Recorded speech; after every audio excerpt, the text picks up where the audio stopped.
Before we get started on Witches and Weebs, let us cleanse our spaces of negative energy with a protection mantra, said by Space and finished by Baji.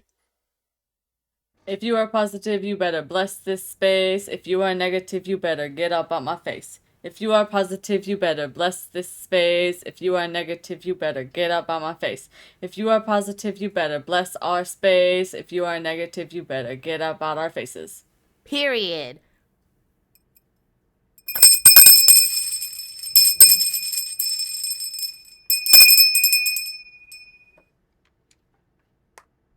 There we go. Loud ass bell.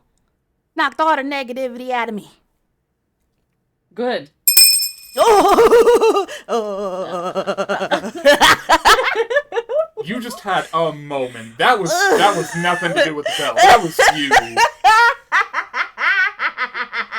You need a cigarette or? I had to shake out the negativity. All right, Let's say, don't you be making those noises about my grandmama's bell? Wait, what? I didn't. Huh? Those were noises of the good, not noises of the bad. Them were noises of the hentai. Ooh, goodness. Anyway.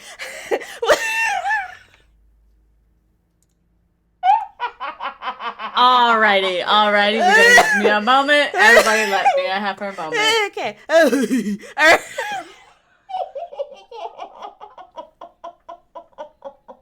All right, anyway.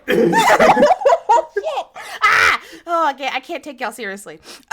Okay, welcome to Witches and Weebs, where otaku and spirituality come together. Our mission is to build a community using the mysterious and fascinating ways of witchcraft and spirituality, and finding a way to connect it with fandom culture. I am your giggly gremlin, Azari, and today, once again, I am joined by my wonderful elder witches. I respond to no authority, but you may call me Baji, your favorite trickster demon on Twitch. My job is to bring up weird tropes today, as well as try and break Mia as much as possible. That's not going to take long or any effort at all. Exactly, that's why I took the job. And I'm Space. I'm here to take notes about what anime to watch and what anime to avoid. Because I don't know any kind of anime that you guys are going to talk about, but I'm very excited to be here. Ooh. See, that's the fun part. I've dug deep. I've gone to, the precursor animes. Oh, you went to prehistoric anime. I'm probably going to toe along the line of mainstream anime because it appeals more to the population. That's Yes. fine. That's good. That's variety. Variety, And so, that also- yes. That gives me good stuff to take notes on. Yes. Today, on this Fandom Friday episode, our topic is, again, tropes. Yay! But, Yay.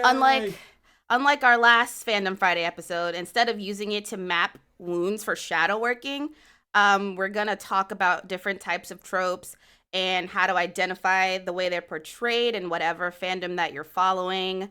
We're going to go over good tropes, bad tropes, characters that stay true to their tropes, characters with multiple tropes, and a lot more, so stick around when we get into it. Yes. We're also going to cover the problematic tropes, how tropes formed in the first place, just where they came from as a concept, and why do we gravitate towards so many of these popular ones on the list here. So that could actually bring us toward our first topic of the day, and that is how tropes form. So, when tropes formed is really just, that's kind of up in the air. We kind of lost a few of the first formations of given tropes when the Library of Alexandria, up and did its burning thing. But, tropes have been around as early as humanity has been around in telling stories. Basically, a trope itself is when a writing device or a specific plot point becomes so common through so many people in different stories that it is basically oh, I recognize that from everywhere else, and you can draw references to it. Mm-hmm. It's where a lot of Shakespearean stuff comes from, why so many people see so many familiar writings, even by different authors or things of that nature. The things you see that keep repeating are not authors stealing each other's works. It's authors just going, hey, this is a trope. I'm throwing it here. Mm-hmm. The term trope is actually derived from a Greek word, tropos, which means a turn or a change, which is also related to its root word. I can't pronounce. I think it's trepe. I don't know. I'm not Greek, so I can't tell you. And that means to turn, to direct, to alter, or to change. And it was first used in literature to denote things metaphorically. So it's basically a figure of speech that was adapted later to identify a person, a character, or just anything in general that fit into a specific groups of traits or just recognizable elements and recurring themes. Yep. So, did you know that trope actually technically has two meanings? I did not. Okay, so yes, there are two meanings for the word trope. The first defines trope as a catch-all term for figures of speech that say one thing while artfully and imaginatively implying another. Basically what you were talking about with tropes. Mm-hmm. The other meaning for the word is a storytelling convention, device, or motif. Specific tropes might be a character of a particular genre of storytelling. So, while the first is indicative of tropes, the second is one you see all over the place in folk tales is the rule of three, where three characters or events create a predictable pattern. Usually 2 failures, 1 success. 3 little pigs, the magic lamp that grants 3 wishes, Goldilocks and 3 bears, Cinderella and her 2 stepsisters, and it goes on and on and on.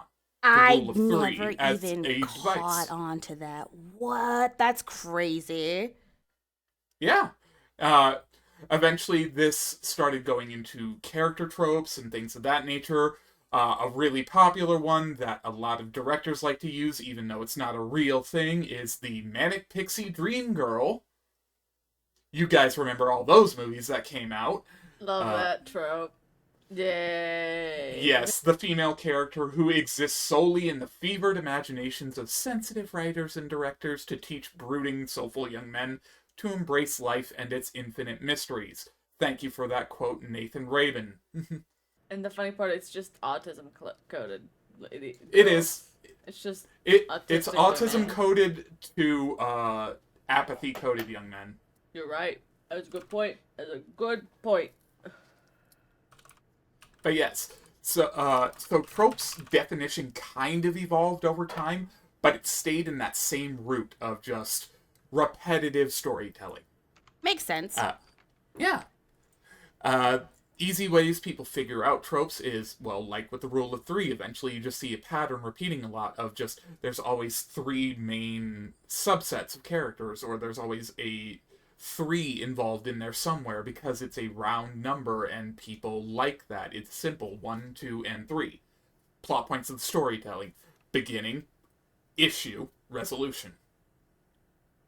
It's a lot easier to apply the rule of 3 to fictional works than it is to try and actually think that it's a real thing in real life. Exactly. And I think that developed as just sort of a way humanity liked to tell stories, because in history, it's almost never ending after a solution can be, after an issue is like 1,000 years old, they're still talking about how to solve it. Whereas in stories, it's just, hey, it began, here's this problem, and here's how we sum it up in a neat little bow because it's solved now forever. And that's why people like endings to stories a lot. I just hate Because cliffhangers. they actually end. I'm not a cliffhanger girl. Cliffhangers can be good if they already know there's going to be a sequel. Yeah, there has to be a knowledge that there's some kind of ending in the future. Yeah. Even if it's way off in the future, like even if it's like 4 books down the line, that's fine. It's in the future. There is an ending. There is a movie.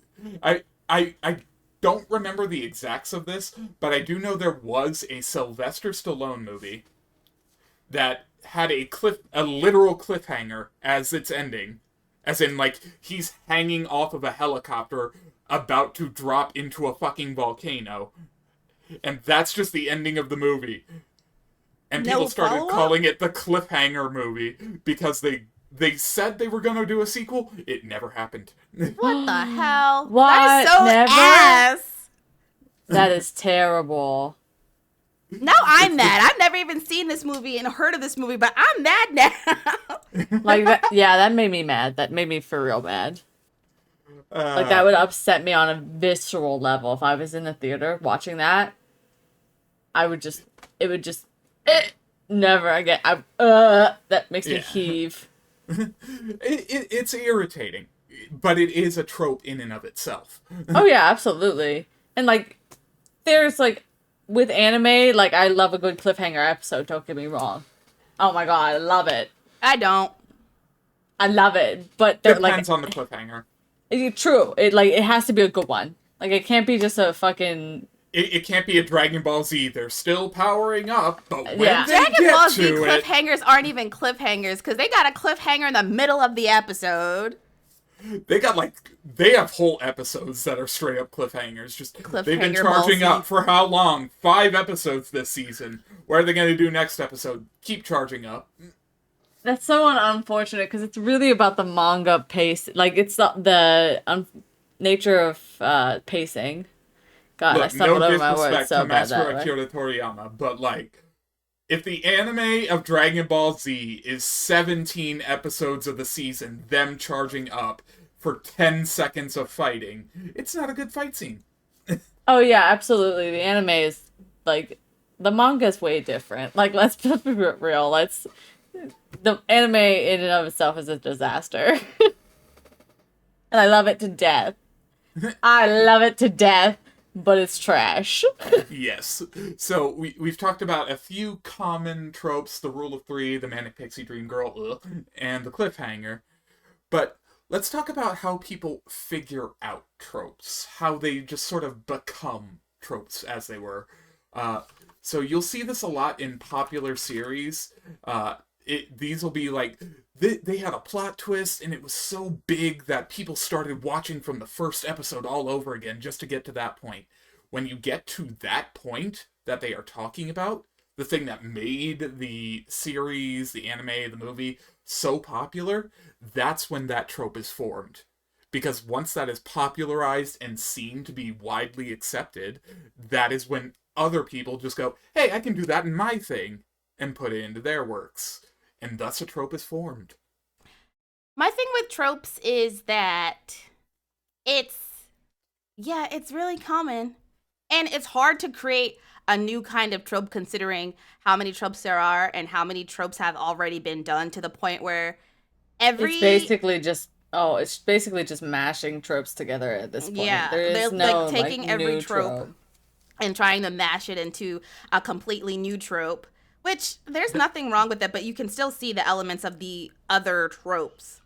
It's very hard to be original anymore, especially in writing, considering we have about 2,000 years worth of it.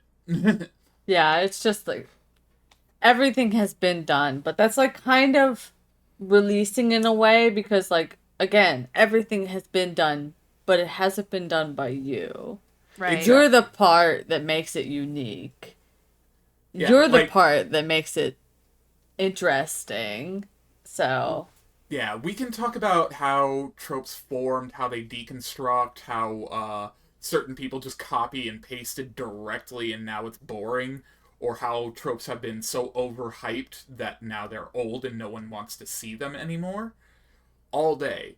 The point is, at some point, when these tropes formed, they were the biggest thing ever in storytelling when they came out, and thus it opened the door for other people to just go, hey, I can try that in my work here, and then I'll add this bit, or this bit, or this bit. And it created, like, an entire network of root trope, 17,000 subtropes of it. But I think that's cool though, because it's a different flavor of the same trope. someone gets exactly what they want. Exactly.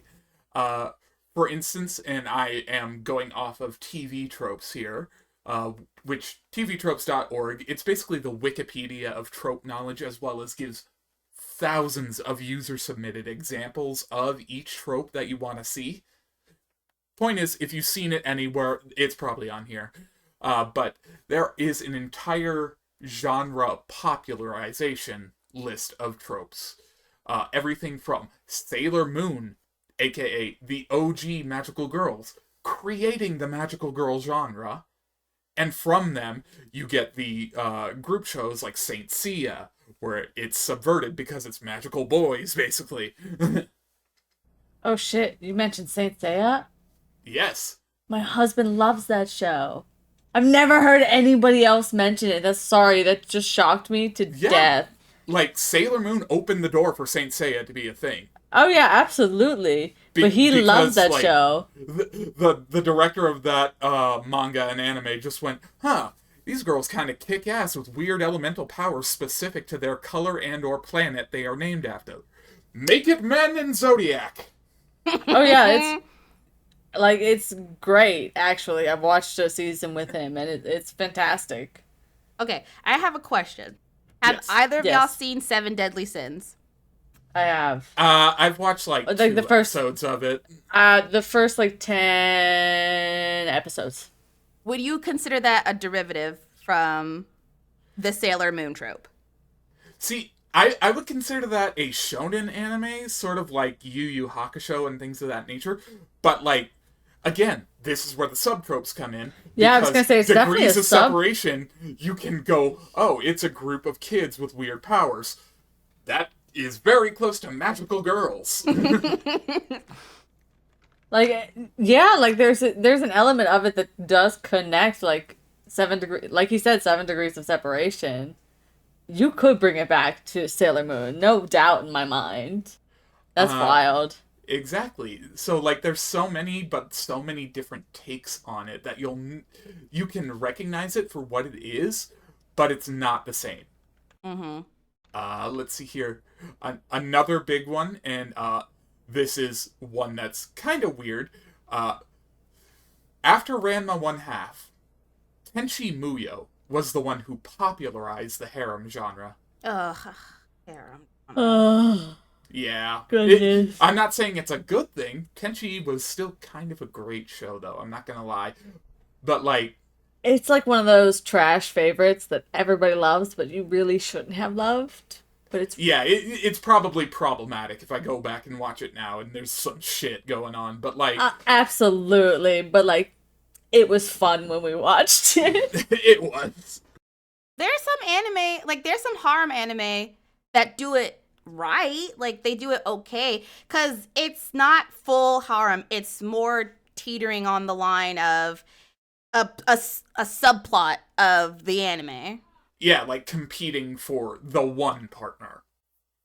But yeah, Tenchi Muyo was the one who popularized the harem genre. Before that, it was Ranma 1/2. Oh, goodness, another one my husband loves. I've never seen it. I just knew the plot point. I know for a fact that he just loved the boobies. Like, let's be real. I've watched the boobies. But yeah, like, after Tenchi came out, there was conveniently Fruits Basket, or on Host Club. Actually, pretty much everything Type Kubo did, except Holic. I honestly would love to go back and rewatch Fruit Basket nowadays. I wasn't even that much of a fan of it, honestly. Neither was I watched it once, and I don't remember much of it. So I can tell you that I probably wasn't that big of a fan of it. But I would just like to watch it because I'd like to, like, know what everyone else is in love with. Because I don't remember it. And let's not forget, once upon a time, once called Gundam Ripoffs, they are now called Real Robot Shows, because there's 3 different subgenres of the robot genre. And that is, 7 years before Gundam, it was Mazinger Z for super robots, aka huger than a fucking planet robots. Woof. He is going deep, and I love it. Yes, there was Getter Robo. These are the ones that had, like, the Power Ranger and Voltron, where it's just, like, a lot of smaller robots forming into the big one. And then we had Raideen, the transforming one. And these are the ones where they were either cars, or they were animal forms or some shit first, and then they transformed into robots from there. What in the Digimon is going on here? That's more that I used to watch Gundam. I know I used to watch Gundam, but there's another one I used to watch, and I think it was called Blue Seed. Blue Seed was a good one. Okay, so it actually is called Blue Seed. Yeah, there's also It's like not a fever dream. There's also Candidate for Goddess, which is like the horny Gundam. There's Why does another that sound- anime that is about mechs one and sounds stuff familiar. and piloting, and it's a harem anime too, and it's really bad. It's called Infinite Stratus, and it's a very not good plot story. It's bad. Don't watch it unless you're into that cheesy kind of man goes to all girls school by accident and is every female in that show is in love with him. I saw a summary of that on YouTube, and then I clicked it for 5 seconds and then clicked off. And his sister is like the headmaster or whatever. I don't know. It's been years since I've seen it, but it was bad. It was very, very bad. And of course, if we're talking about what launched tropes, especially anime ones, we cannot forget to talk about the OG Astro Boy launching anime itself. I love Astro Boy. Yes, the OG, the amazing Astro Boy. Astro Boy was so good. Oh God. Yes. So it did the world a service by just existing. Because it launched in the States and in Japan around the same time, they had to actively look for voice actors like a week before the first episode aired to match it. So they were launching at the same time in the States and in Japan, and they were just looking for someone to serialize the English voices. But because the art style was so weird, so like not the noodle style that people were doing in the States at the time, or the realism style that people were doing in Europe, it was this weird halfway between the two. It drew a lot of attention from both audiences, and just opened the door for everybody to just go, okay, let's try this style, but a little bit more realistic, or a little bit more into fantasy. Astro Boy launched anime. The blueprint. And it was so good. It was so good.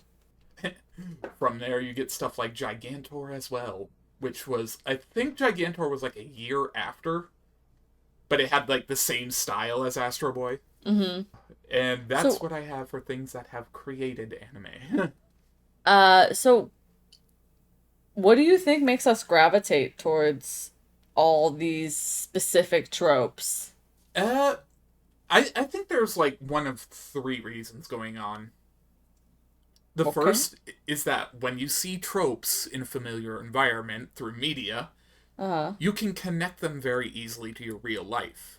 It is an enhanced form of real life. And that makes you want to keep watching. Like, okay, I'm kind of dealing with something similar to this. How do they deal with it? And then from there, it's just like, okay, let's not do that. Or let's take it as a reference of what to do. Yeah. Let's absolutely not be like that. Looking at you, Sword Art Online. Oh my gosh. I'm sick of hearing about Sword Art Online now. I'm sick. The second is, these are things you will never see happen in reality, and you really just want to know how it plays out. Yeah, it's fair. I'm definitely more of that one. I'm more of like, oh, I love seeing, like, I don't like seeing... I'm not a romance anime watcher. I'm very much a fantasy, give me magical girls, give me fucking shonen. Oh, you're gonna hate the watch list then. We're gonna be watching Madoka Magica later. Oh no, I'm down to watch anything. It's just that if I'm gonna rewatch something, it's probably gonna be something that's fantastical. Yes. Romance is usually one and done. Yes. And then finally, we have the third reason, and that is the hate watch. And that is when you see it, you instantly dislike it and you want to see it go away. This is a lot more specific with like the annoying characters or the villain characters who you hate watch so much just to see their downfall. Yeah, that's fair. There are some people that I do watch to just I can't wait to see this dude get his ass kicked. Actually, we were Right. just talking about fucking in One Piece and L. I hate. Yeah, like we literally were watching. I just want to see this dude get his ass kicked. That's what I was. I was going into every episode like, okay, Luffy, can you hurry up and beat the bricks off of this man, please, please, please? I beg of you. I'm sick of him. I hate Enel. Oh man, but that also kind of goes into my thing, like where Baji's talking more about actual anime genres. I touched more on the character tropes because Yes. when it comes to, at least for me, when it comes to how I gravitate to characters, it's because I like the way that they're portrayed. And like, if the character's consistent and they stay true to themselves without like deviating away from the theme that was given to them, then I'm more inclined to want to learn more about them. Like I'm drawn in. I need to know more because I like that they're able to have the good development that they do as a way to draw me in. I like how well written they are because it shows that the author put their all into giving us the character that we can either relate to, or one we want to protect, or one we're just excited to see, or just like at period. Yes. And like we're going to glance on that in topic 3, but before that, we're moving to topic 2. Alrighty, so we've talked about tropes and their formations, why they became popular, and even how to sometimes recognize them in your favorite media. Do we want to move on to talking about our favorite positive tropes and their portrayals? Yes. Yes. Alrighty. So this one I'm actually kind of passing off the lead to Mia because she knows more about the character basis than I do. What are some characters with only one trope? Like, they're a one-trick pony, but they do it really well. Okay, so perfect. Everybody's familiar with the dere tropes, yandere, tsundere, the mainstream tropes. Me personally, I like the kudere because it's just something about the cool characters that I like. Some of them are background characters, some of them are the main characters, but basically if you don't know what a kudere is, it's the character that's just chill. They're not hyperactive, they're not loud, they're kind of just reserved and are just not very quiet, but you look at them and you're like, yeah, that's the one that wore leather jackets in high school, isn't it? Yeah, that's the one. Oh, so the one that's basically always had better shit to do, but keeps getting dragged into the plot? Yeah, basically. So, like, I have a few examples of kudere. Todoroki and Aizawa from My Hero Academia. Rukia from Bleach. Shino, yeah. Neji, and Itachi from Naruto. I don't know if y'all have seen Clan, but if you haven't, I absolutely recommend it because you're gonna bawl your eyes out. It's such a sad anime. Add that to the watch list. I'm not watching Clan again. I refuse. I've watched it 3 times already, and if I watch it one more time, I'm actually just gonna perish because it's so sad. It makes me cry every time. But Mia, I'm sick of crying. I'm not putting myself through the ringer again. I refuse. but Mia. Okay, I'll watch it again. Yay! I don't know if y'all have seen Bocchi the Rock, but there's a character named Rio from Bocchi the Rock. Mob from Mob Psycho 100. Those. Oh yes, Ooh. absolutely. That's such a good example. Like if you put Oh my these god, he's such a characters together, good boy. right? If you put all these characters together, the similarity that you will have with all of them is that they're just cool characters. Yeah. I do love I love that trope, actually.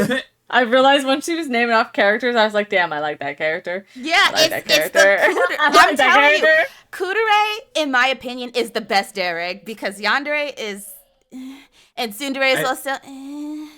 I mean, I think there is one other dere that is workable, and that is Doro dere or Dere dere. How do you spell that? Dorodere. And that is the character who acts or seems sweet on the outside, but is actually full of, like, grudges and like jealousy. They're basically yes, the reverse they're the tsundere. internal Hera. Yeah, they're the internal hater. And there's examples of this. I'm going off a wiki here, and I'm not 100% on them calling him this, but they've listed Alucard as a Dorodere. Alucard. And Knives I mean, Millins okay. from Trigun. Okay, Basically, no, they're nice and polite on the outside, but on the inside, they're just like, if you say one more word, I'm gonna fucking stab you. okay, actually, I could understand why they put Alucard for Helsing on that, because he does act very politely, unless he's given his orders. Also, another example, and this one's from a video game, Genshin Impact, Arlecchino. Arlecchino doesn't really come off as sweet, though. She at least comes off as polite, which I think is like the baseline for this. She does, but it's a condescending politeness. It's not like you can tell that she doesn't actually mean it. Well, like, that's the entire point of the character. They're like the backhanded compliment person in the entire series. Okay. Like, they're the person that walks in and just be like, oh, I'm your best friend. It's so nice how you can just show up wearing whatever. They're that person.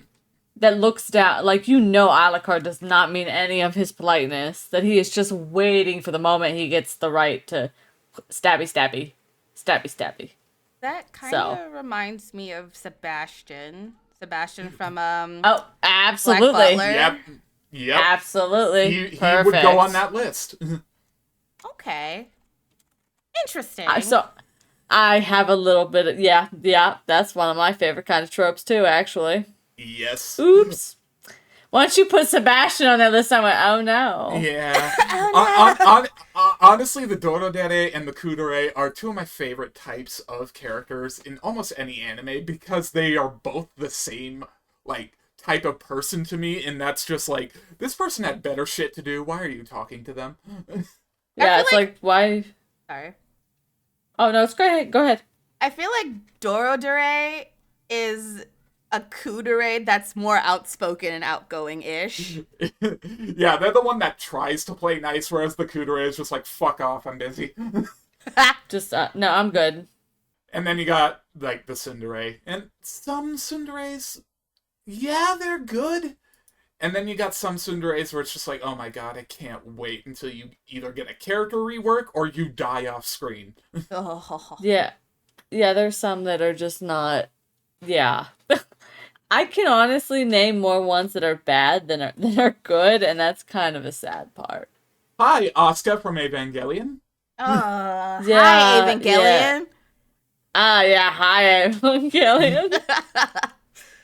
That's just one bad trope after another. That's like one trope extreme after another. All of them are. They're all trope extremes, actually. Just dawned on me. Shinji's bitch dure. Yeah. He is bitch coded. He's just so bitch coded. Oh, he's the worst. I can't believe I want to fight a main character so badly. Dude, there's never a main character that you will ever dislike more than that kid. And I swear on God, it's such a good anime though, but you will hate that man. On God. True. That's why it's not even worth watching, because it's so good, but the lead character sucks so much ass that it's just not worth it. I think to go along with characters who are really kind of one note with their tropes, but really good, is, let's see, well, Spike Spiegel from Cowboy Bebop. Oh, goodness. How many tropes does he fit? Like, he fits into multiple tropes, but his main trope is traumatic hero. Yeah, absolutely. Wait, I'm gonna look it up. Traumatic hero, that's a lot of, that's a trope. That is the trope. That is the trope of all time. And Yeah. I feel like that is a trope that has so many sub-tropes with it, because you could have the trauma from past events, you can have the trauma from, and here's a super mainstream one, the shitty parent traumatic trope. Yeah. Yes. But, like, the fact that traumatic hero is the main trope, and then because of Spike just being Spike, there are, like, 17,000 other trauma wound tropes tied to him. So, his main trope, Trauma. Everything after, built onto it. It's his armor. I can't believe he has trauma armor. Girl, we all got trauma armor. You're right! Do we have any other examples of characters who are really kind of like one-note trope on their personality, but they just do it really well? Because I feel like most protagonists would fit into that role, just with their type of protagonist. It depends on the type of protagonist. Because there are some protagonists in animes that I despise. Okay, Oh, I'm going to bring one up for space then, and that is the accidental hero. And a really good example of that is Itadori from JJK. Yeah, actually, duh. Oh my god, why didn't I think of that? I was like flying such a blank. I was like, who does it like so well that's just one note trope? You know why? Why? Because your mind is always on Gojo.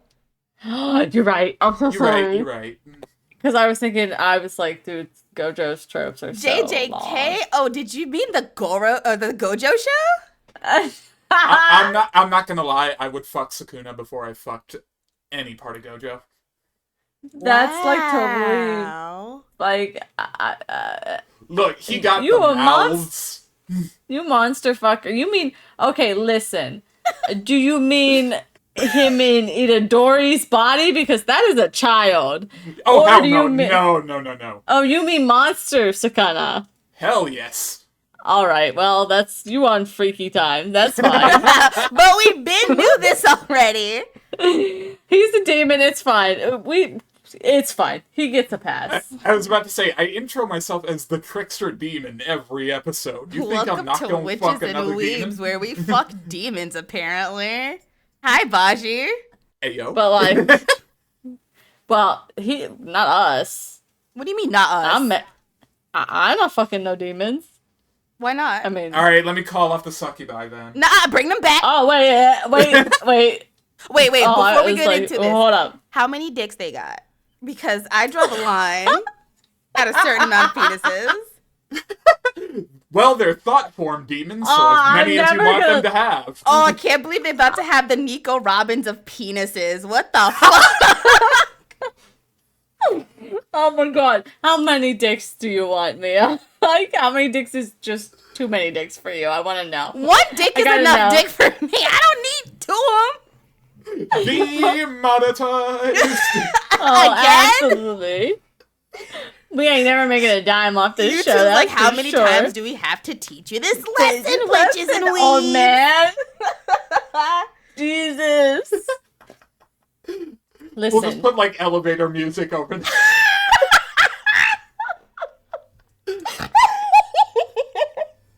just please hold as we discuss things.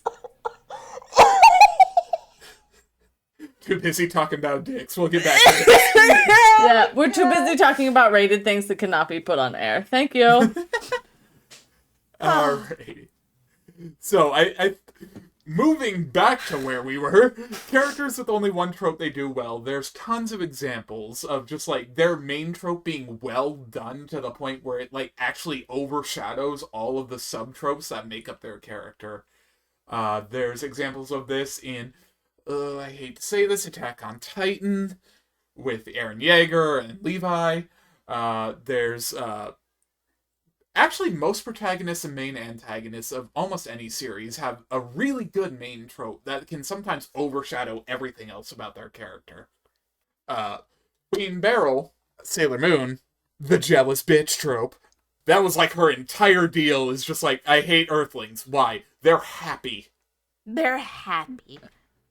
Yeah, that's true. But like she did it so well. Exactly. That was like her entire character, but no one really noticed it because, like, damn, she is so full of envy. She is willing to end reality. Okay, I actually have a good one to go on for this because I don't know if I would consider it a jealous trope, but, and this is an anime, this is a video game. Final Fantasy XIV, in the current expansion, there was a character, or he was the antagonist for the patch for that game. His name is Golbez. And Golbez's whole thing is that there is a shard of the source And the shard that he's in is called the Void, the 13th, I believe. And so, but his whole thing is he wants to die because people in the Void can't die. And there's a whole scientific lore explanation as to why they can't die that I won't go into because it's going to be a lot. But he's basically trying to get to the source so he can die because he's jealous of the people that can enjoy death. He wants that release because being alive for so long and having to suffer where he is just very not fun. And he just essentially wants it to be shares that over. with Deadpool then. Because that's like his entire motivation in the comics that actually take him seriously as a character. Deadpool's whole deal is that he can't stay dead, which really sucks when your lover is death itself. He is literally banished from permanent death. So he keeps looking for people who he hopes can actually keep him dead. And he has yet to find it. Damn, no wonder Deadpool's so cool. It's half the reason he's insane. That makes sense. It explains a lot. But, like, with these characters, especially with Golbez and characters like Deadpool or Spike, or the majority of the cast of Cowboy Bebop, they're not just one-trick ponies in the sense that this one trope is all they are. They have a lot of things that come together to make things perfect. So, we have characters that encompass a lot of tropes meshing together so well that they become like the character. They are the face of that series. Do you have any recommendations on those? I wonder if I have any recommendations of those. Because I think Gigi would be really upset to see that Gojo Satoru is actually the face of JJK. It's definitely the character he actively didn't want to have. The funny part is I'm beginning to think that it's actually just a whole fucking running joke. Because the staff at JJK has said that Gigi acts just like Gojo. Like, Maybe that's why he didn't want him, though. Like, it's just his self-insert character, then. That's why they think it's a running gag that he hates him so much. And, like, it's so well done.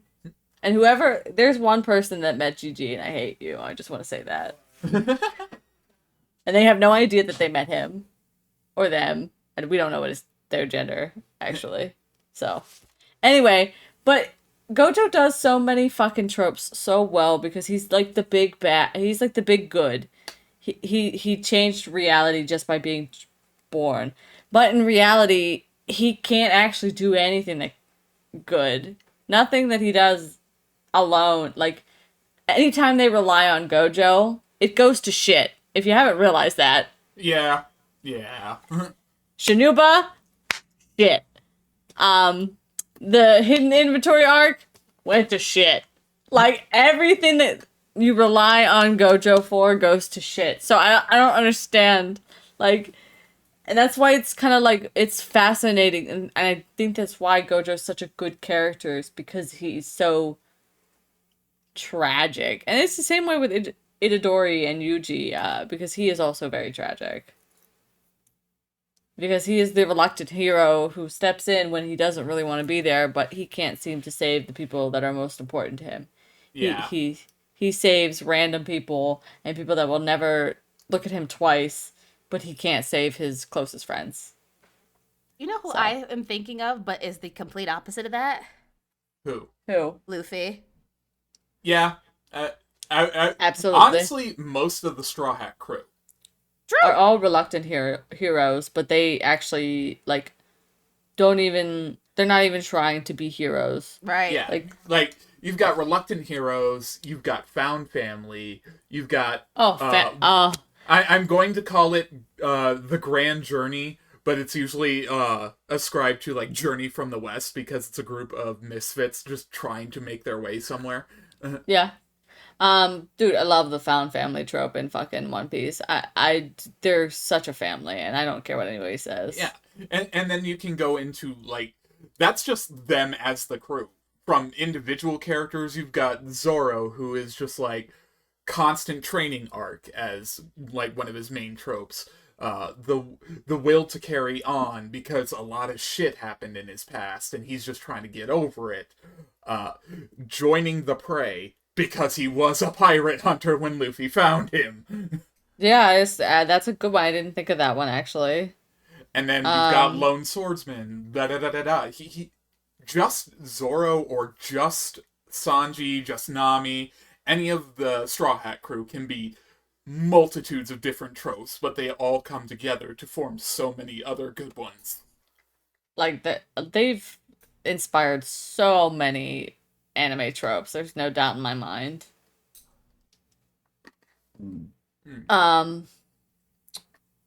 Who else could we talk about? We could talk about the cast of Gundam Wing, who started off as one note and kind of just like Hero and the boys, but as the series developed, gained personality through their tropes. We could talk about that. Yeah.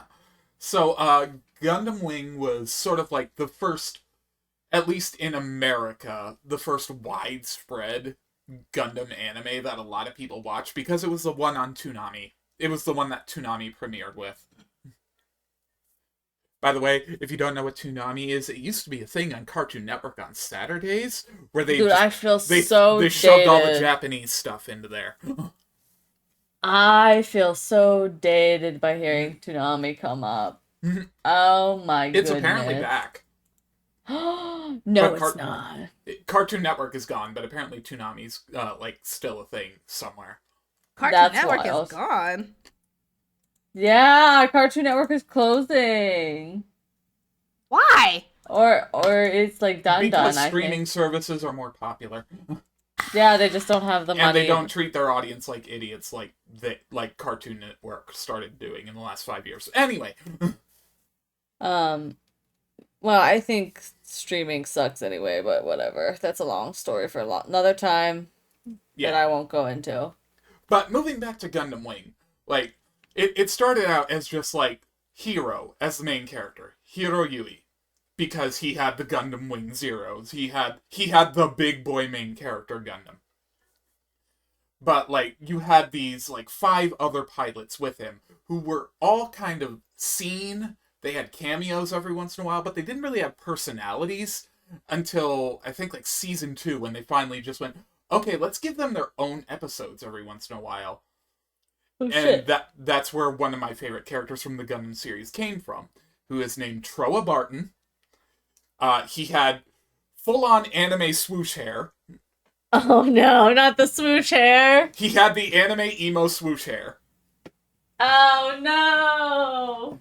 And, like, from the jump, it seemed like this guy is the Kudere of the series. Like, he does not like talking to people. He does not like people in general. In fact, if you tried to talk to him on a bad day, he'd probably shoot you. Oh my god. And the episode that they gave him was him straight up without his Gundam. Like, he was hiding out because he might be shot by a huge-ass army that has invaded the planet he is on. Oh shit. And he's hiding out at a circus because one of the girls from the circus is an acrobat / knife thrower that found his ass homeless in the middle of the street trying to keep his cover and just said, hey, we need someone to give us a hand.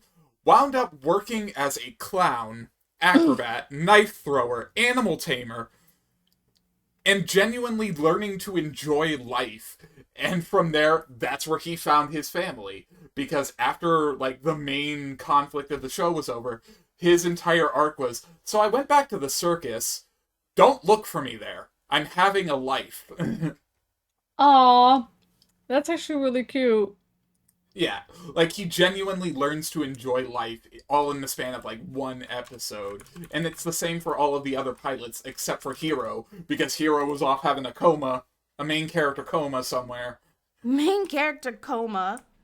Look, that's just what happens when you need the main character out of the way. You either give him a coma, or he temporarily does the die. It's one Gundam show that I watched, but I can't remember which Gundam it was. But I remember the main character was a short little tan boy with big eyes and black hair, and then another main character was like this tan black guy with white hair. And I don't remember which Gundam it was. If it was even Gundam. That actually sounds like Macross.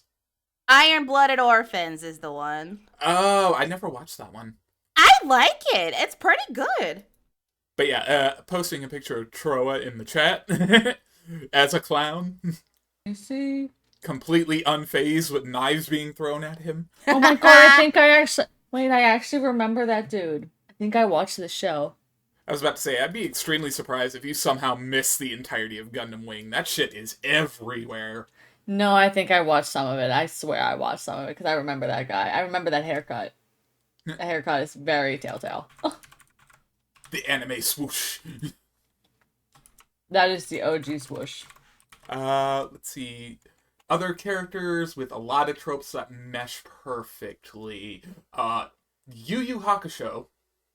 And it's specifically Kuwabara. It's not Yusuke, it's not Kurama, it's Kuwabara. I actually think he had the most development. Exactly. Like, he started off as the punk. Ooh, and the joke character. And the joke character was kind of like his main trope. He kept that through the entire series. But he also had like the emotional understanding, the heart of the show, surprising powerhouse, always there for your friends, never leave a good man behind. Kuwabara collected more characterization in that show than any other person. Absolutely. So now we've talked about good, positive portrayals, and I think we should probably talk about some not so good ones real fast. And we got to make sure that Mia doesn't take 57 minutes. Excuse me? 57 minutes for what? Oh, talking about bad characters? Yes. Well, I already got a bunch in mind. Alrighty. I'm curious on your bad characters. Well, one of them fits into the shitty dad trope. And if you don't already know it, motherfucking Hiruzen Sarutobi. Third Hokage. That's the one I thought she was I thought you were going to say Endeavor. Yeah, Endeavor. Oh my god, I was on it. Me and Bashi on the same wavelength. Endeavor is also a fucking shit dad. Who else are shitty dads? Fucking... Oh, Space. Give me your shitty dad. We know you want to. Give me your shitty dad. Toji Fushiguro. Yup, there it is. He's like, oh, okay, but he's shitty by being just tragically made into a piece of shit. Like, they made that man into a piece of shit. He didn't have to be a piece of shit. Because he was capable of change. He got married and changed for his wife. Okay, if we're going shitty parents, I'm going to go shitty head of the family with Ren Soma from Fruits Basket. Oh boy. Yeah, absolutely. That is a shitty parent. Let's see. This is a trope that is problematic to say the least, but also thankfully becoming less common, and that is queer characters made into twisted jokes. Yeah, that's actually a lot less common nowadays, though. And I'm sorry to say this to both of you, but One Piece has an example. Absolutely. Which one? Bon Clay. Yep. Okay, actually... The fan base adopted Bon Clay, but that was a very, very bad showing for that show. Let's be real. They made... how far have you watched into One Piece? Not as far as you have. Okay, he actually becomes a very important part of this story. So, despite what he's drawn as, Oda has doubled back and turned him around into, like, not a joke character at all. Thank goodness for that. But yeah, like... There is a part of there is a part of the story that would not have, like... The story only continues because of him. Because of Bon Clay existing. Like, there would be no other reason that Luffy would have continued with the story past a certain point. So, yeah. he does get fixed. But he does show up very, yeah, it's pretty bad when he shows up. Because I haven't seen it, I'll trust your word on it and say it's subverted. But this goes back as like, there's a reason the fandom has adopted him. yeah. There's but, a like, reason. Like, there are other examples of it, though, sadly, because Japan was not always the most accepting place, but neither were we. So, Lupin III had a character named Herman von Diet, originally named Hermaphrodite. Oh, no. goodness. It also didn't help that they made that character a big supporter of a certain Western European country around the 40s. A certain one, what? Starts with an N and ends with a Z. Oh. As in Z-I. Okay. Oh. I was like, wait, oh. My Hold brain on, does not let me brain type there. it out. Yes! Space. Yeah, that! Oh. You had a whole moment there. I was like, there ain't no way he means what I think he means right now. Yeah, no, they made that character with that name.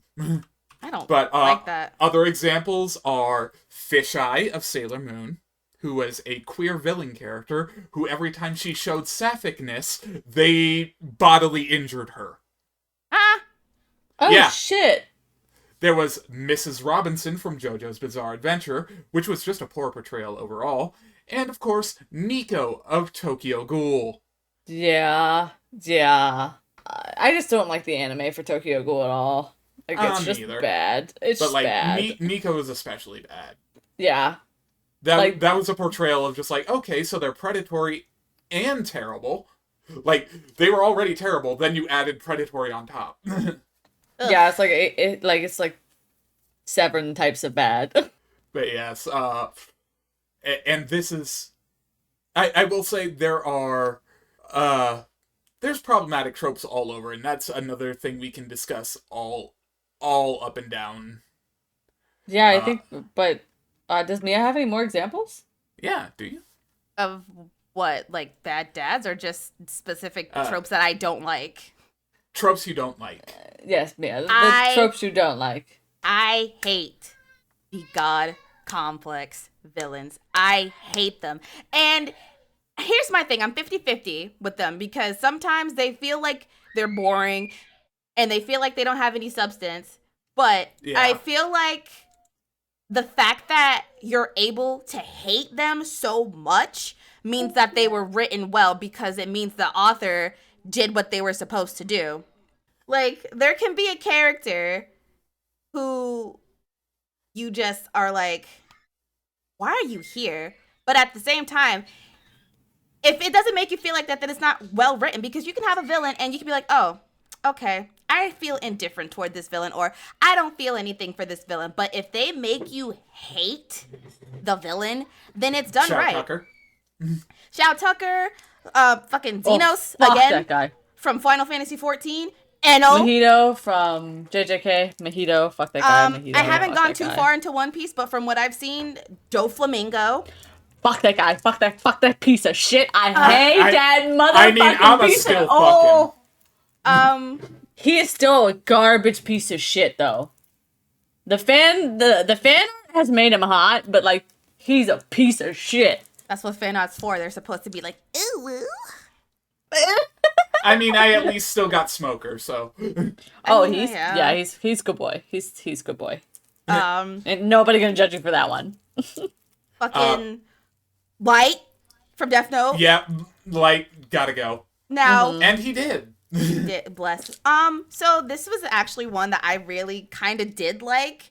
Pain from the Katsuki. I liked Pain. I will say Pain is like the exception, where it's a bad trope that's done well.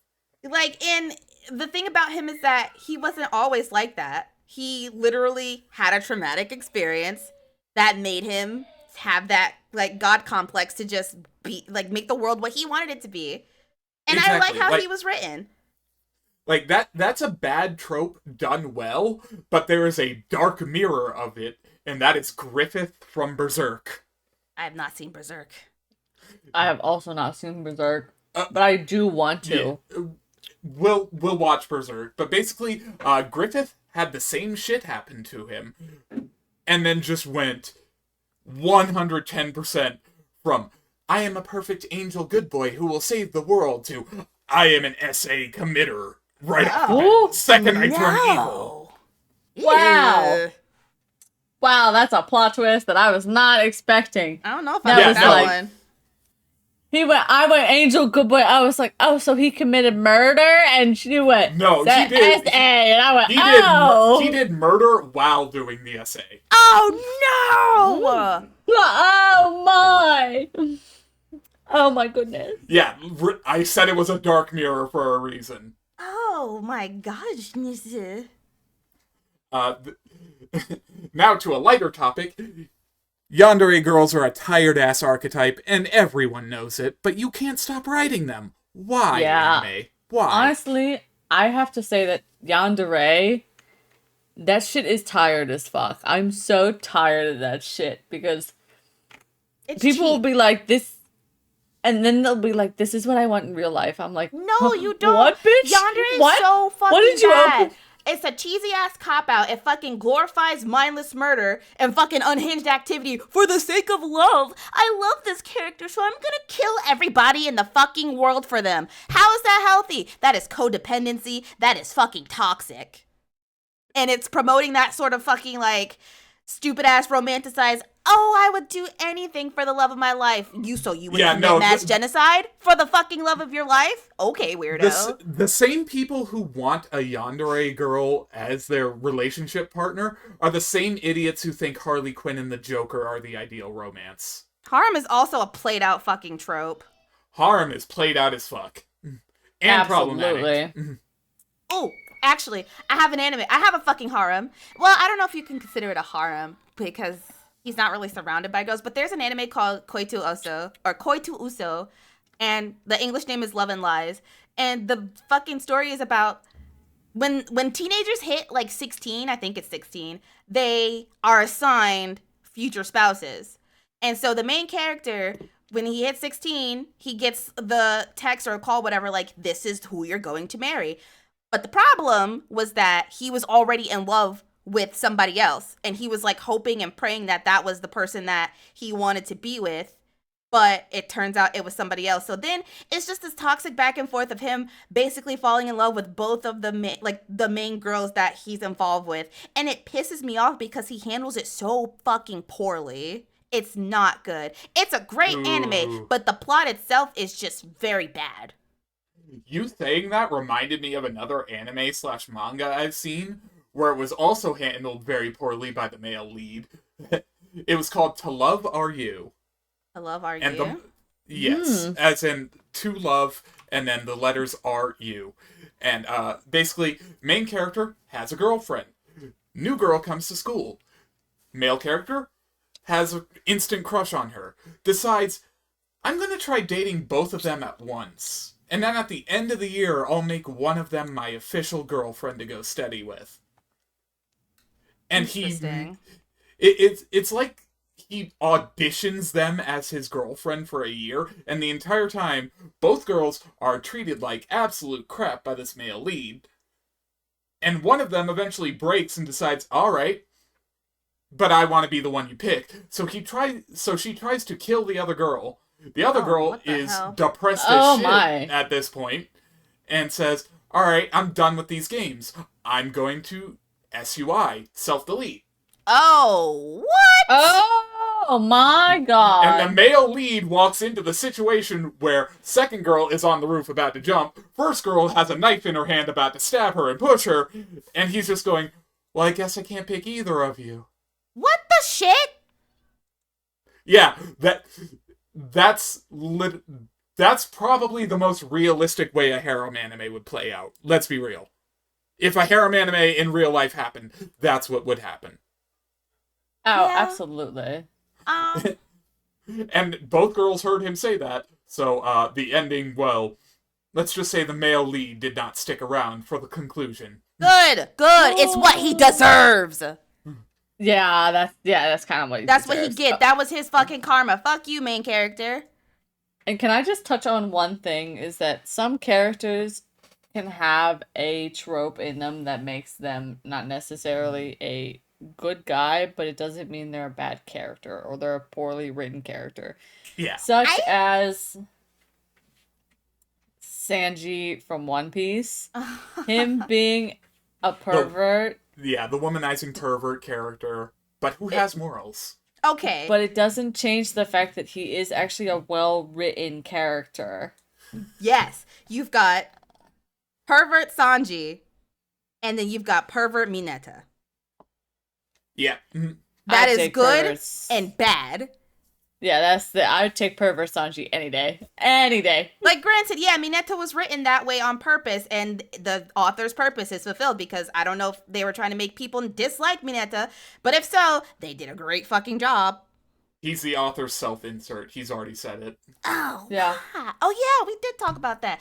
That is a really fucking bad self-insert. I would never claim that. I would never say, yeah, this is me. Oh, my God. Oh, good God.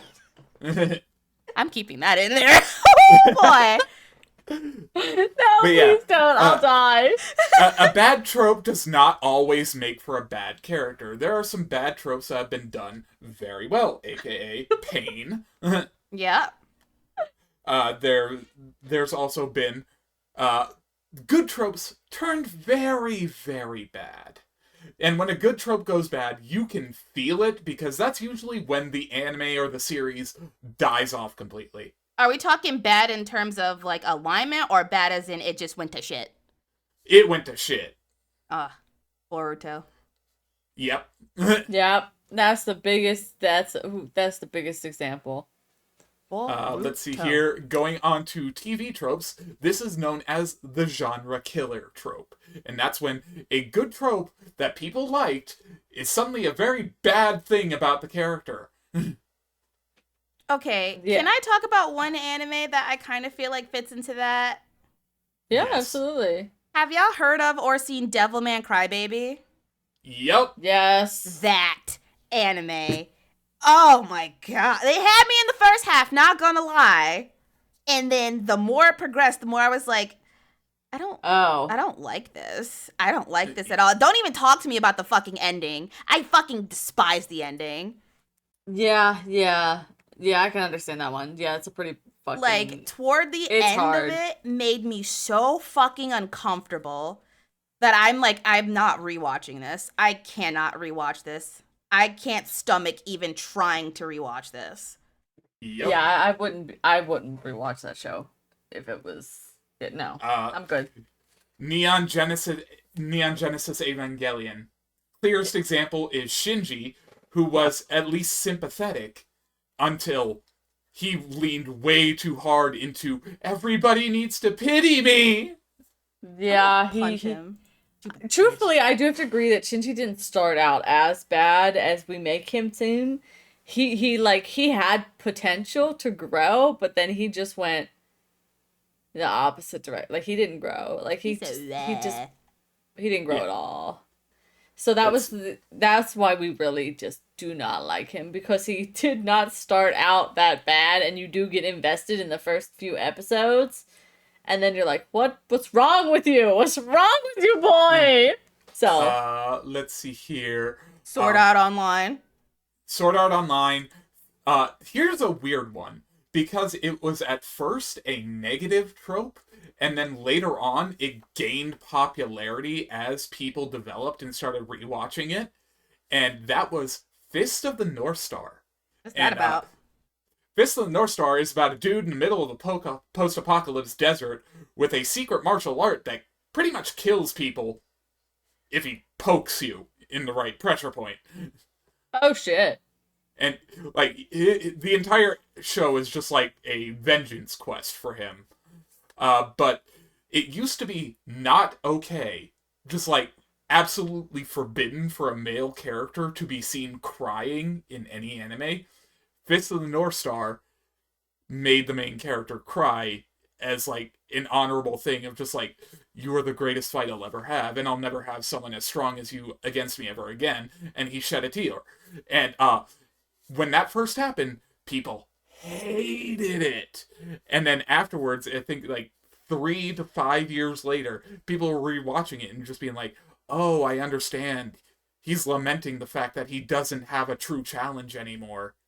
I love anime that have like just big, muscly, masculine men crying. I love men crying. I just Give finished. me all the man tears. I just finished the fucking Skypiea arc of One Piece, and let me tell you, fucking Kagura and fucking Nolan crying to each other. That shit had me like, oh man. I love this homoerotic bromance. It makes me so happy. Because in truth, that's just what friendship should be. That it shouldn't even be homoerotic. It should just be men showing emotions to each other.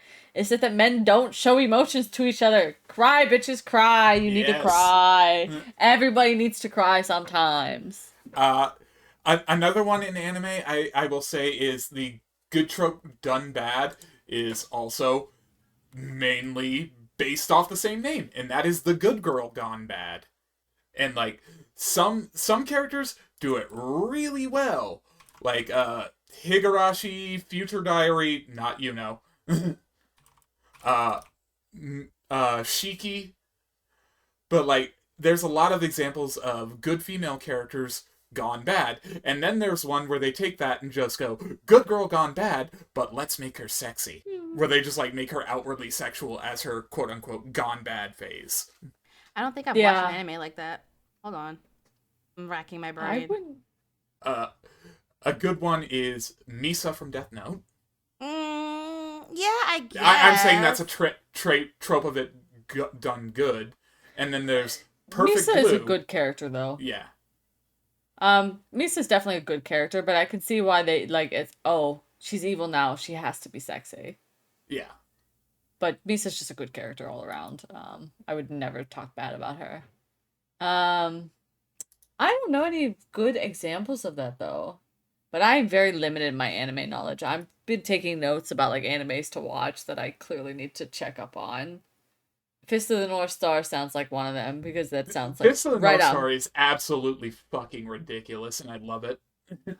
It seems like something I would like, though, because it sounds like very much like JoJo's a little bit. In the fact that it's completely ridiculous. I feel like you could watch it as almost like a prologue of JoJo's. All right, fair. Okay, fair.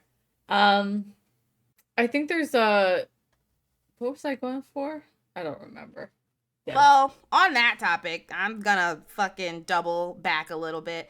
I do not like the female characters that are basically branded as useless or branded as a damsel in distress because they're not as powerful as their fucking male counterparts. I'm looking at every fucking female in Naruto because there was so much potential there. Female in every shonen magazine. I would say there was one exception in Naruto, and that was the Kage of the Mist or whatever her name was. Oh, the one with actual fucking lava jutsu. Oh yeah, what was that? What is the water village? Is it Mizukage? I think it's called Mizukage. It might be Mizukage. Yeah, I know who you're talking. The Mizukage, the redhead. Yeah, she was badass. What was her name? I think her name was like Terumi? May. Her name is May. May Terumi. Like that's a bad bitch. But also, you don't really see much of her unless it was that one part of Naruto. But like, if you look at Ino, Sakura, Hinata, Tenten, Tamari, you don't get to see how powerful they actually are, because compared to like, Naruto, Sasuke, literally every other fucking character in the show, they don't get as much screen time, and they don't like. There's no effort put into them by the artist. Right. Yes. Even though there should be, because they have all the potential in the world. Mm-hmm. I would have put Nami in there, but Nami has shown multiple times that she's not just a damsel in distress. She can actually do shit on her own. Oh yeah, Nami has her moments throughout the series. I do have to say with One Piece, there is not a lot of women that aren't capable of something. Yeah. They're all very capable of Being powerful, but they're being not. powerful. Okay, so I have a little game prepared to wrap us up for the evening. Oh? I have a list of tropes that are featured heavily in anime and TV in general.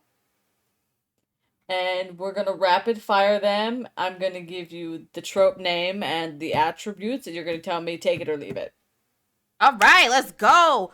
Which Hey, ones hey. stay and which ones go? I got 30, and we're gonna rapid fire this. All right. So we're gonna start with the anti-hero. Morally ambiguous, may act for personal gain rather than altruistic motives. Take Love it or it. leave it. I'm Keep taking it. it. I'm taking it. Me too. Taking it. So Despite all the Obviously- shitty examples. the tsundere, Mhm. take it or leave it. Instantly cold or hostile, but warms up over time. Leave it. it! Oh my Aw. god, it's done. Sorry, the kudere. We talked about this earlier. Cool. Take it. The Take it. Take it. Take it. Take it. Take it. Take Take it. it, Take it. take Take it, it. take Take it, it. take Take it, it. take Take it. Okay, the Genki girl, the energetic, optimistic, and the hyperactive. Take it, honestly. Ooh. Sometimes Yeah. it's needed. Yeah. I do love them as fucking like comic relief. They sometimes Most of the really time, need they're it. like the entire personality of the show. So take it. The Mo character is considered cute, innocent, and often clumsy. Leave it. Leave it. I've seen so many dark worlds where they just have, oh, I don't know. I just want to be in my room all the time. Girl, you're in an apocalypse. That time has passed. Get to fucking usefulness. I'm gonna That's- take it because I feel like it works in terms of certain video games more than it does on anime. That's a fair comparison. I would take. Okay, I will take it in video games. Leave it in anime. Yeah, I can agree to that. The femme fatale, seductive, mysterious, Take it. and often Period. dangerous. Take it. Period. Period. Period. We are taking that shit to the grave. The overtly tragic backstory character suffered trauma or tragedy in the past to the extreme, influencing their present actions. Take it or leave it. Leave it. Leave it at a therapist. I'm gonna Everybody in the anime world got problems. take this one because I feel like there are certain characters that would be able to do that and have really good development over time. I think that I'm gonna take it as well. I think that considering that anime is dramatized to begin with, it just works. Right. If you don't have a traumatic backstory, then the anime is a comedy. That's it. Right. And that is your traumatic backstory. Sorry. The isekai protagonist transported to another world, often with unique powers. Take it or leave it. I'm taking it. I love isekai anime. I'm shamelessly taking it. I'm It's trash and taking I love it. Yeah, it's the guilt watch. Yeah, it's the guilt You're one. not proud that you do it, but you do. The childhood friend, the longtime friend of the protagonist, often harboring romantic feelings. Take it or leave it. Okay, you had me up until romantic feelings. Yeah, like take it in certain circumstances. I'm taking I'm it without the leaving it. romance because when I think I'll take it without the romance. this is completely. I mean, I guess it kind of fits into the fandom, but Styles from Teen Wolf. That is my fucking man. He is the Yes. best friend of all time. He's fucking sarcastic, but he's clever and The only one with a fucking brain cell on and that Dylan show. O'Brien is just such a great actor. I love me some Dylan O'Brien. Okay, I'm back not to the gonna topic say I at don't hand. have a crush on him, but Well, I mean, It's hard not to. good taste. The yandere, initially sweet and loving, becomes violently obsessive. Take it or leave it. Leave Fucking it. Leave it. The delinquent, rebellious, often involved in street fights. I And kind of have to smelly. take it. And made of No. fleshy wounds like Dobby. no, we're taking it because oftentimes they also have, like, the emotional backstory. Yeah, they have the good backstories, and like, okay, I love Megumi Fushiguro, but he's like quite he beat up a bunch of high school kids in middle school. He's a delinquent. So I'm just saying it works. I love The me. Yeah, cool we wouldn't bit- have Ryuji from Persona or Kanji. Yeah, the cool big brother or sister, wise, protective, and sometimes mysterious. Take it or Take leave it. it. Taking it. Take Take it, it. but, like, I never see them anymore. I know, I'm sad. That's like the worst. The clumsy character, and I'm gonna specify like main character, like Zagi from Sailor Moon. Often Leave trips it. often trips or makes mistakes but has a good heart. And I will say it only works in that case of Isagi. Yeah, I'm going to say leave it, because every time I see one of those characters, I'm reminded of every cringe rom-com where it's just like, I fell, I'm so quirky. I hate that in Yeah. horror movies, so I'm leaving it. Leave it. Like I said, it only works in that one character. The rich or princess character comes from a wealthy background, often struggles with expectations. Take it or leave it. Take it, but it has to be done well. Yeah, I agree. Yeah, it's a 50-50 for me. The cat-eared character has animal features often tied to a supernatural element. Shamelessly gonna take that. I'm taking it. I'm going to leave it, and it's because oftentimes when they include, like, the Beastmen race, it's usually an excuse to write in racism. That's fair. That's a very good reason to not want it. The mysterious transfer student, often aloof with a mysterious past or hidden abilities. Take it or leave it. Take it, and I'm shipping them with the male protagonist. Okay. Every time. All right. Take it. This is towing on B-Stars territory. I guess I'll take it. I mean, shit. Look, We're allowed to talk about whatever if you didn't we get a want. little bit furry after watching Beastars, did you watch Beastars? I am shamelessly in love with Legacy. Leave me alone. I for haven't me, it's watched Louis. Beastars. B-Stars is great. You know, Okay. I'm about to put that We on gonna the list. put- Hold up. We gonna Oh. turn space into a furry. Back to the story. For one, I'm a monster fucker, so I'm already halfway there. Yeah, we know. Eh, Oh my god. Anyway, high five. high five. The sports antagonist, the sports enthusiast, passionate about a specific sport or determined to excel. I'm leaving Leave it. it. I'm leaving it because usually there's like a whole like mini arc of them getting injured and they're like, my life is over. I'm leaving it just because there's one character in Kuroko no Basket that I really just cannot stand. Yeah, I'm leaving it. I'm just not a sports person. Yeah. Every time they talk about sports, I'm going brain dead, like I- eyeballs. I'm gonna be real. Oftentimes when they write those characters, they make them like so emotionally detached to everything but sports, they become problems. Okay. The old wise character, seasoned and knowledgeable, often serving as a mentor. Take it. I'm taking it so long as it's not fucking Hiruzen Sarutobi. I have to take it because it's the only way writers do exposition sometimes. That's fair. The gamer excels in gaming or virtual environments.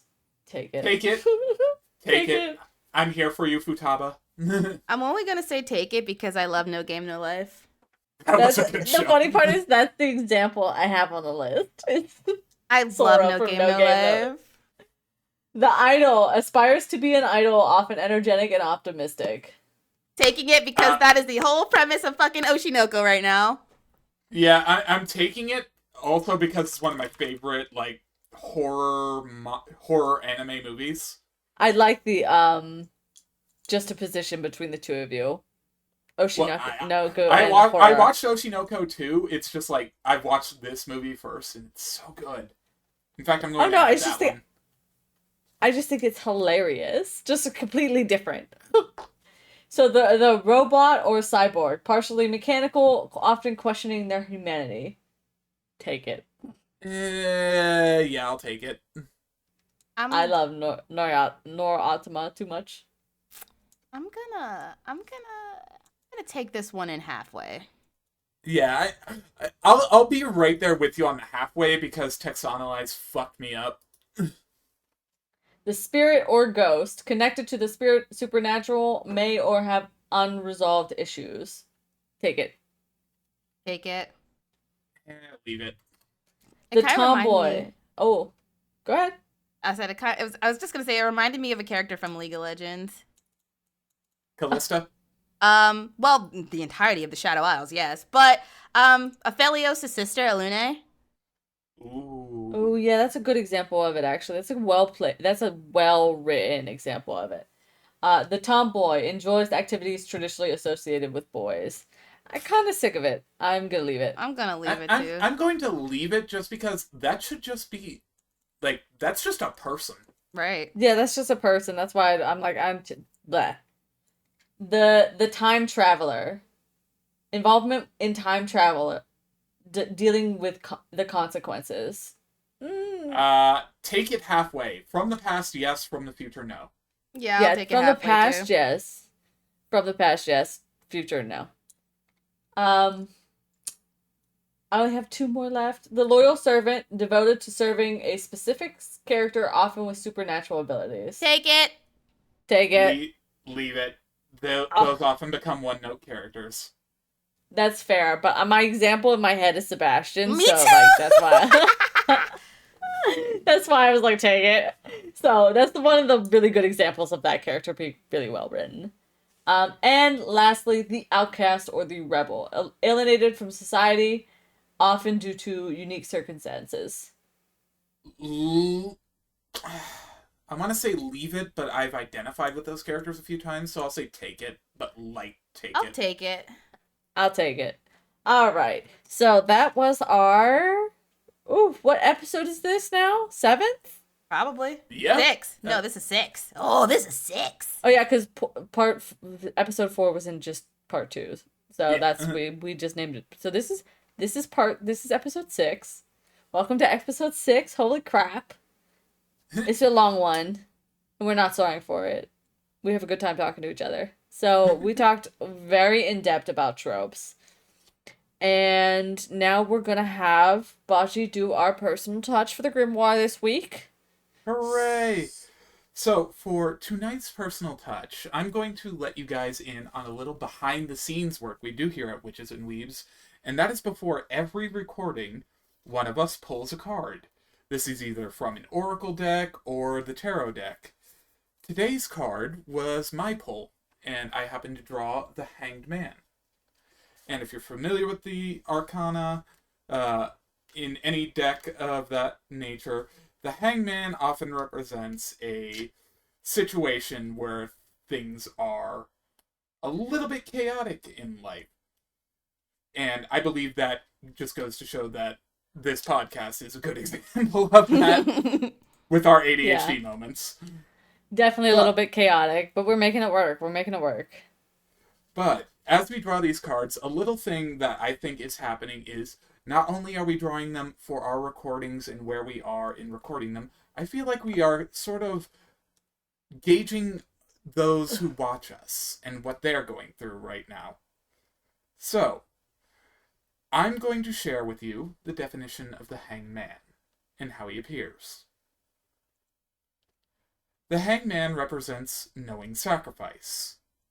When we realize we must accept a short-term difficulty for a long-term gain. The Hanged Man archetype is the 12th encounter for the Fool, the 12th card in the Major Arcana. It shows the importance of devotion, surrender, and sacrifice as ways forward, which are just as powerful as the willfulness of the Chariot. The figure hangs upside down from a structure so he can see the pure light of universal power and knowledge. He realizes his small place in the vastness of the cosmos. He realizes knowing sacrifice, changes in perspective, and patience, but also, because of his stature, helplessness, impatience, confusion, and selfishness. So if you find yourself looking out into that middle distance and seeing everything the world is for what it is, maybe it's time to take a step back and just realize sometimes we have to give up the small things for the bigger picture. Damn. That was a good one. I like that. You spitting. All right. So the next episode, we will be talking about Mia's sexuality. For now.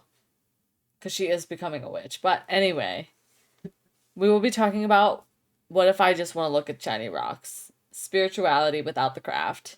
You don't have to be a witch to practice spirituality. And I think spirituality is something everybody should be practicing. I agree. Yep. Not everybody needs to practice witchcraft. Not everybody has the reason to practice witchcraft, but I think everybody should be involved in practices of spirituality. So we will be going over that next episode. So Yes. this was a long one. And Worth it. absolutely worth it. You guys, I didn't talk very much because you two had it down. You guys did great. And I didn't have too much to add, but it was fantastic. So I'm glad that you guys all enjoyed us. Please like, comment, and subscribe. Hit the notification bell so you know when we upload.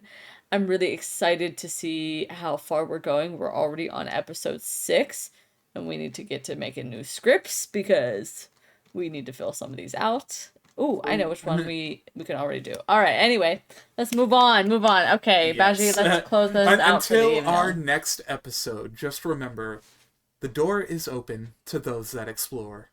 The door is closed to those that ignore. We say goodnight, but not goodbye, for all of our stars are here to shine. Stay safe, everybody. Stay safe, everybody. Stay safe. Thank you for coming.